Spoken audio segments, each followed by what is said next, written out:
place called the Tin Angel. Oh, yeah, Tin Angel fans out there.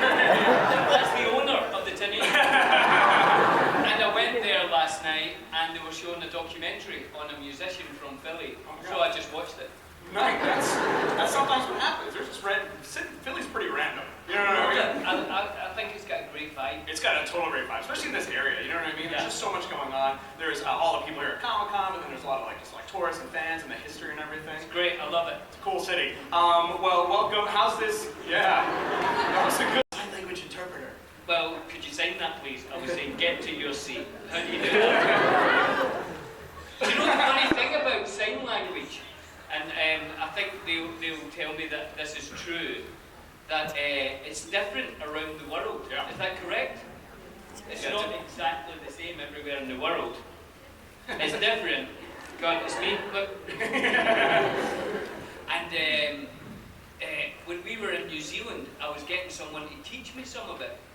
And there's two main cities in New Zealand. There's Auckland and Wellington.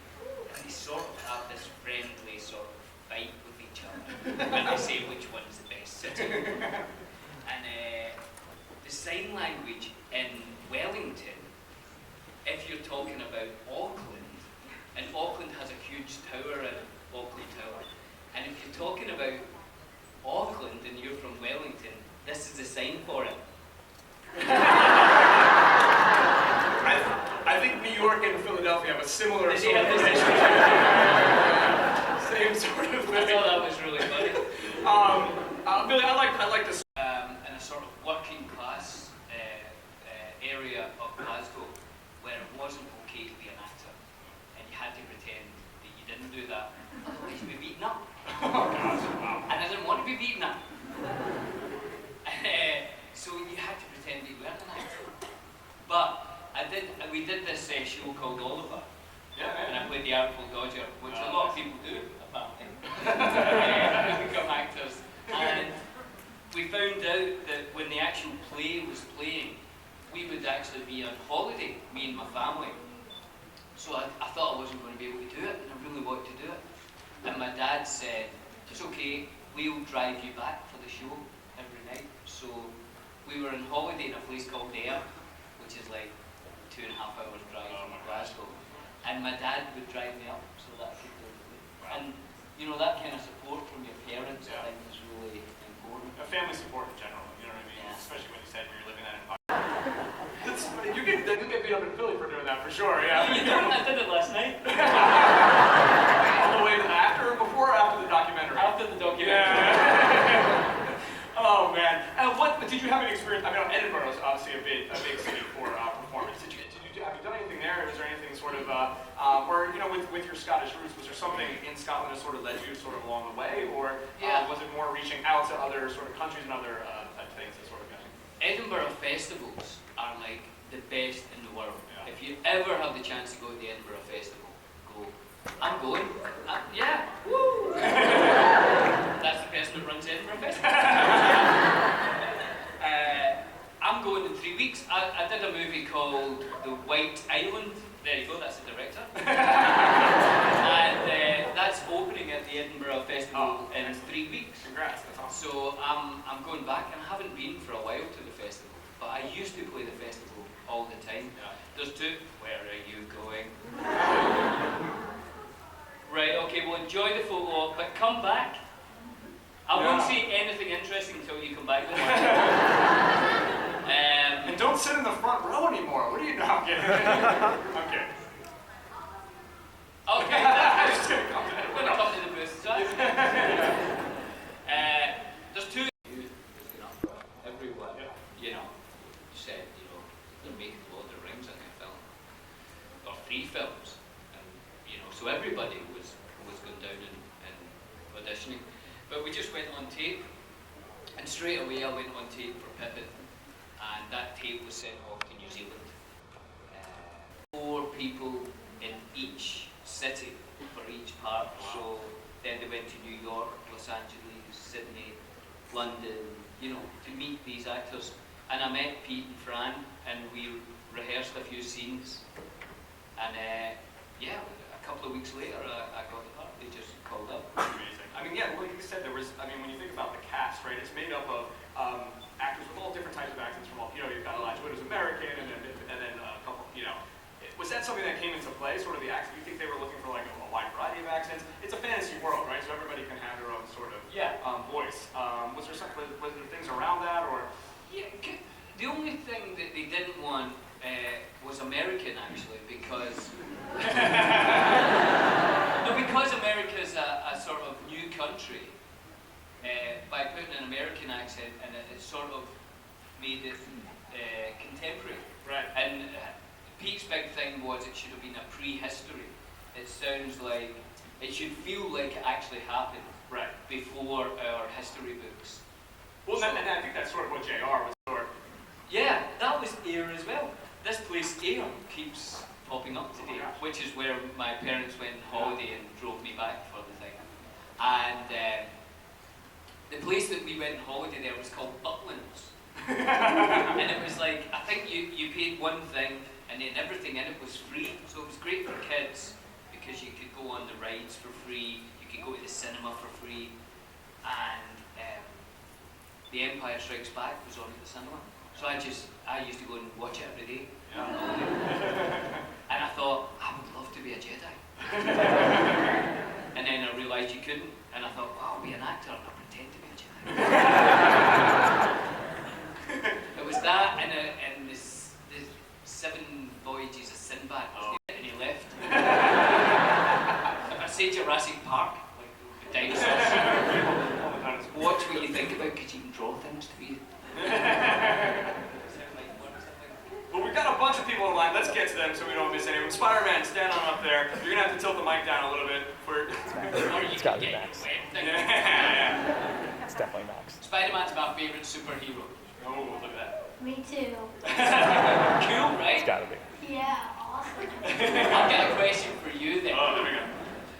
Spider-Man, does the webs come from his body, or does he build a web-slinging thing? This is a big item of contention within, What do you think? Because whatever you see is the truth. So whatever you see now, that's how Spider-Man makes his webs. Does it come from a hole in his body, like a spider, or does he make a thing because he's a scientist? I'm not a scientist. You're not a scientist? There's a spider in my wrist and he spits out webs. Oh, Yes!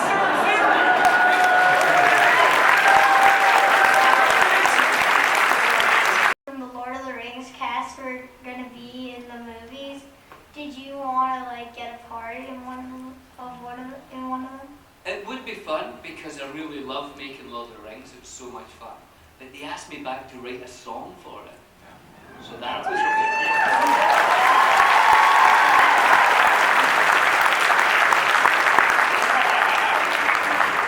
Thanks, Max.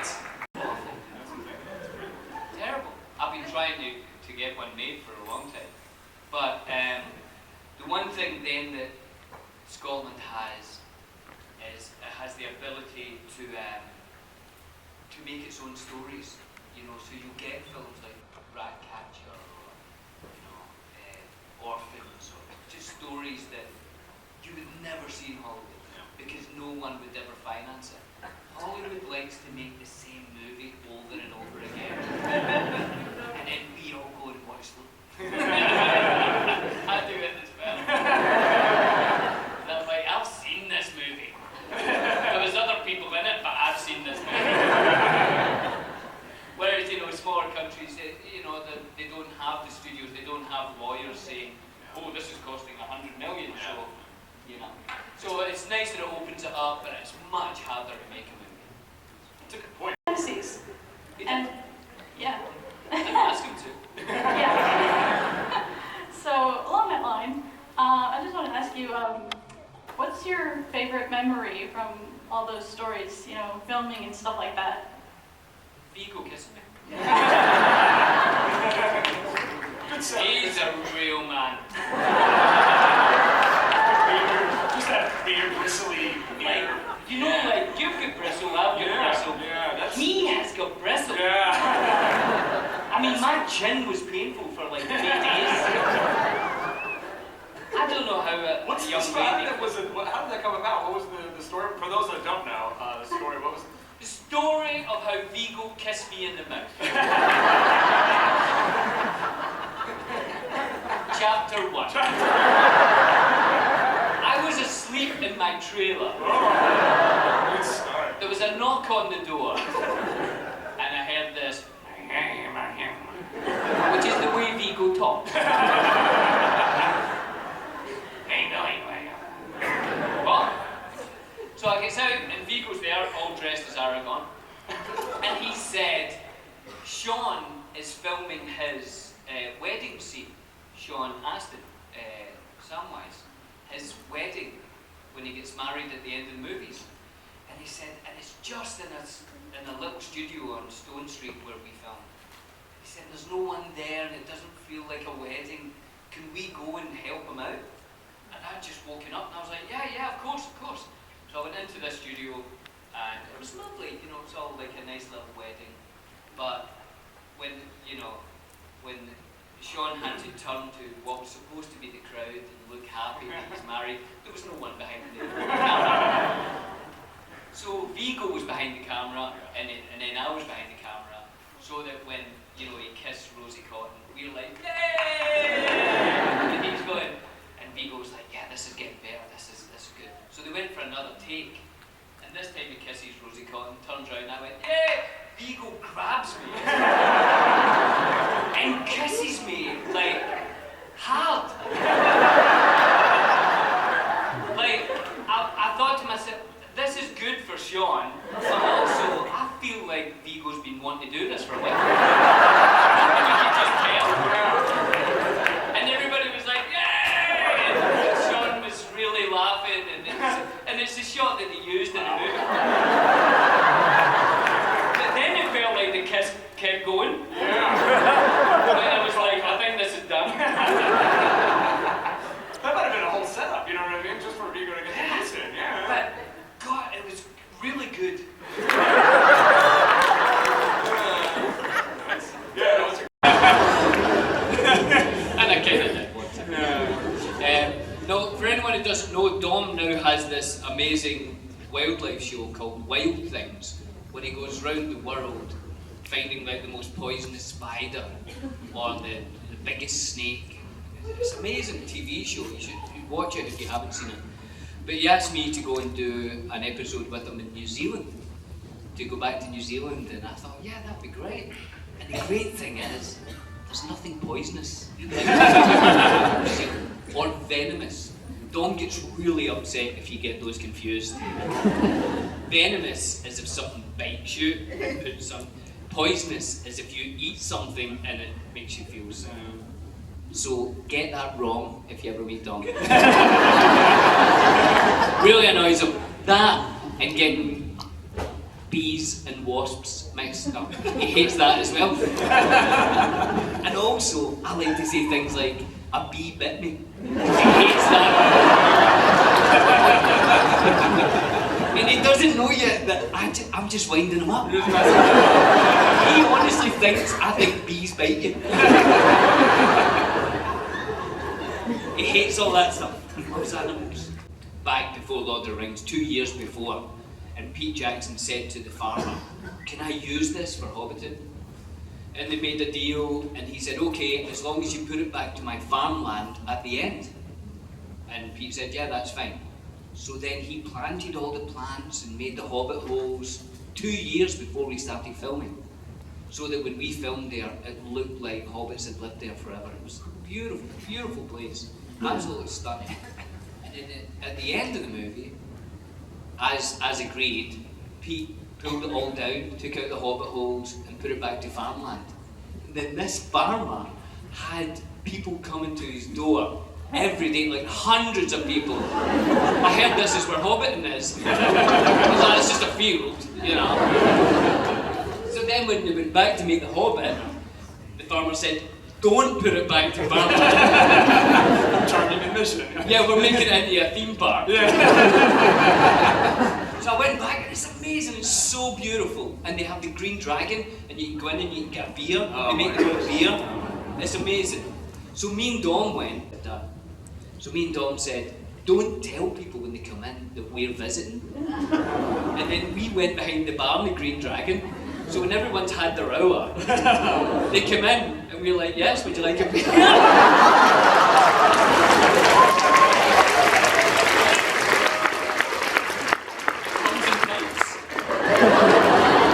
You've literally just made a room of 300 people completely jealous right now.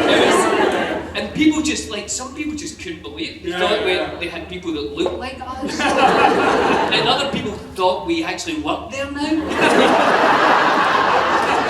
It's great.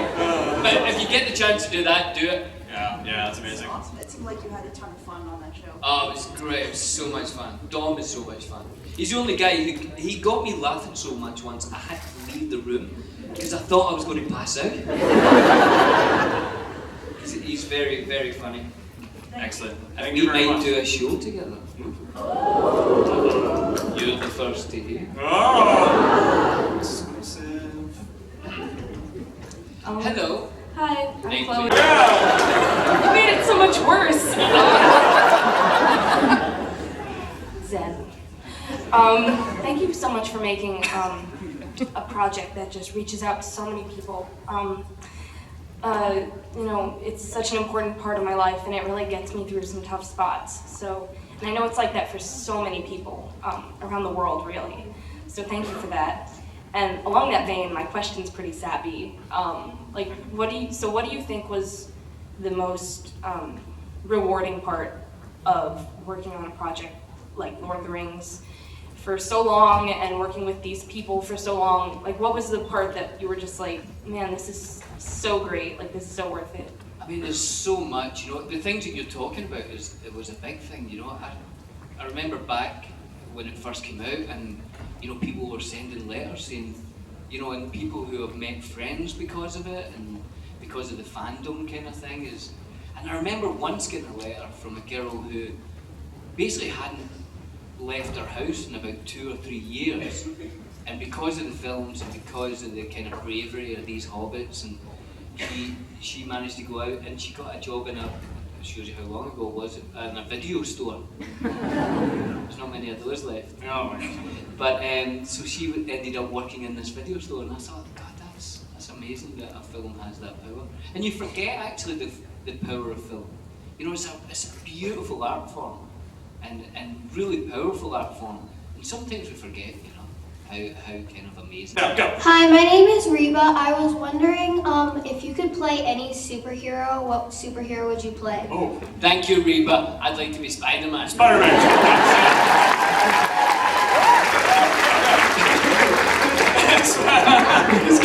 He's getting cocky over there. He's starting off so timid and shy. Go. Hi, my name is Sean. I'm an avid hiker. I know the path that you guys used for the movie is off. You can't use it, but are you one of the people that are allowed to hike it every time? Oh, the movie in New Yeah, Zealand? yeah. No, some of the places we weren't even allowed, like they had to, there would only be the actors, the cameraman, Pete, and like one makeup person because no one was even allowed. Like outside Moria, when after Gandalf has fallen, like no one had been up there for like hundreds of years. So like, no, even we're not allowed to go. Maybe Ian McKellen, that's it. He's like, I'm going up there. No one will tell me what to do. Yeah. Hi, my name's Diana. Hi, Diana. In the appendices, it shows that Sean Astin steps on a piece of glass and Dominic gets like a little itty bitty sliver in his foot. And I was wondering if you had ever stepped on something. No, I stepped on a poo once. And they said that wasn't worth putting in the appendix. Thank you. Would you rather fight There we go. Right? a cave troll-sized hobbit or 10 hobbit-sized cave trolls? That's a good question. All right. I'm going to do the big one, but there's only one of them. Okay. Because I found, what I did was I jumped on his back. Yeah. Can we just remember all the things that Pippin did in this story? You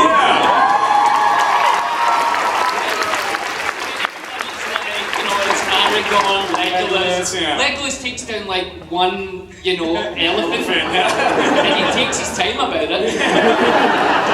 I'm off getting the trees and all that. I take over Isengard basically single-handed. I light the beacon so that Gondor comes. Save Gandalf.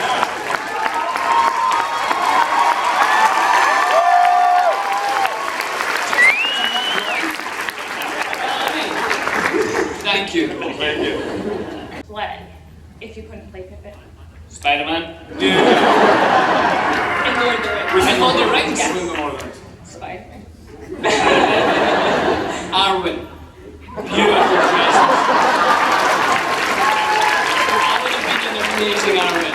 And you would have got to kiss Viggo Mortensen. Bilbo would have loved it. Superman. Hi. Hi, my name is Ray. What's up, Ray? I'm a big Superman's got rays. Amazing. I'm a big fan of your home, Scotland. I even did a project on it. Oh, cool. What's the most beautiful thing you've ever seen in Scotland? Probably my wife.